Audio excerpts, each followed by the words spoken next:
Hidden solutions to modern man problems. That's what we coming with today. You know, most things in the planet Earth can be solved with just a little bit of thinking. Just a little bit, not a lot. Most of our issues and problems are actually quite small. It's the man that overthinks that can't solve, right? Sometimes we want to solve things our way instead of the way, right? It's the human condition to want to put a spin on everything, put individuality to everything, put his way to everything instead of the way.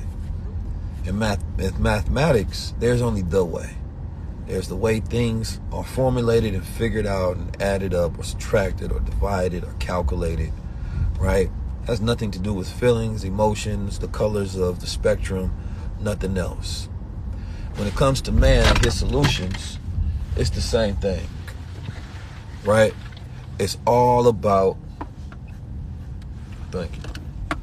It's all about the math. Today, I'm going to be meeting with some good brothers, and we're going to be giving a breakdown, right, in a mathematical way on how to solve the problems that exist today. You can throw me any problem in the world, and I believe through natural intelligence, you can solve it. Now, we'll say everybody know we're going through a period of time where artificial intelligence, right, is going to run rampant in the world. It's already been here, but now it's the public that has use. And what the public don't realize about artificial intelligence is that you're not using it, it's using you. And what I mean by that is by the very usage of artificial intelligence, you're feeding the machine to become smarter.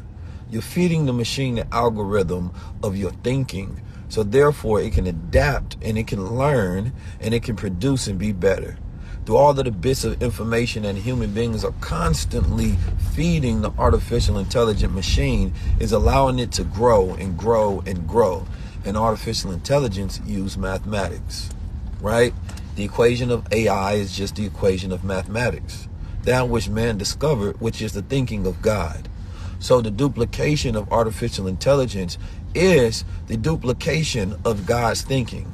When man created a calculator, he created it so that it can solve the same problems that he solved. It can think in a manner that he does. Instead, that calculator has single task performance. So therefore, it does only one thing.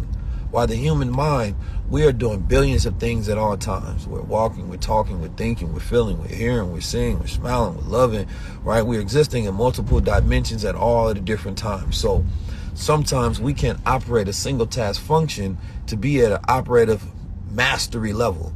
Right? So we create apparatuses that can do that, such as calculators, right? Our minds have to store so much information, so we create memory cards to store it for us, for things that we may not remember, right? So our problem-solving brain does not have all of the power that it needs to have, right? Because we're doing so many tasks. But I will say this, the formula of the use case for AI, right, is AI plus NI, right, equals EI. And that is artificial intelligence plus natural intelligence equals enhanced intelligence. In life, everything has a formula. Even letters represent numbers, right? And so when you think about those letters, I could have said 17 plus 19 equals 21.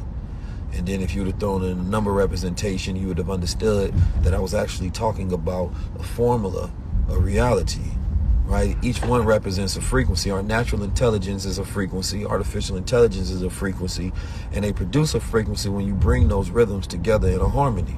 And so it allows us to be able to operate at higher levels when we are able to tap into all that exists around us, right? Remember that formula. My next high-level conversation will be based on that particular form. I'm no longer afraid of my own destiny. I'm no longer afraid of my own potential. It all is gonna fly. You know? Sometimes you gotta let yourself loose. You gotta cut the restraints off your hands, off your legs. You just gotta grow. You just gotta go. Regardless of who gonna be offended by how big you get, because they get to realize their limitations. You gotta let yourself fly. No matter who looks at you from the ground and they just see you floating away in different altitudes, you got to let yourself keep going higher and higher and higher, right? Allow yourself to grow and become smarter and smarter. Allow yourself to become smarter than your family, smarter than your friends, smarter than your boss, your peers, your social circle, smarter than the people you look up to. Allow yourself to become greater than everything, not from an egoistic standpoint, but from that which God made you. God ain't made you to goddamn settle into your own mediocrity. He made you to be limitless of your potential. The only reason that we don't go so far is because we're trying to please man, not God. God made you all. Man made you some. He says pick a title and be that. Don't try to be all. I'm telling you to be all. That's the solution.